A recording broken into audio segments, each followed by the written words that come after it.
Hello everyone and welcome back to another video from Apps Academy.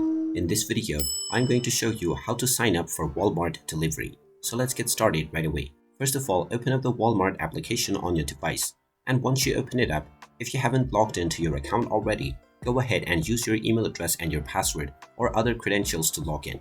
After logging in, you will be taken into the shop page from which you can browse through various different products. Now, if you wish to set up delivery for your account, then just tap on Services at the bottom right corner. And now from the Services page, if you scroll all the way down, you will see the Ordering Online option. Go ahead and tap on Pickup and Delivery. And now within this page, you will see the Delivery option. Tap on Reserve a Time underneath Delivery. And now you can tap on Reserve a Time to set up your delivery time.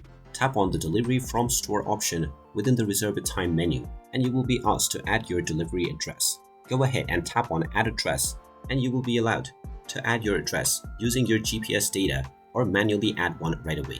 Finally, choose your date and then your preferred time for your delivery.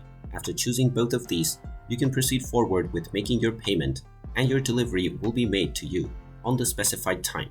And there you have it. That is how easy it is to sign up for delivery on Walmart. If you find this video helpful, make sure you hit that like button and subscribe to our channel if you haven't done so already. Also ring that notification bell to never miss another update from us. Thank you for watching, and I will see you again in the next video.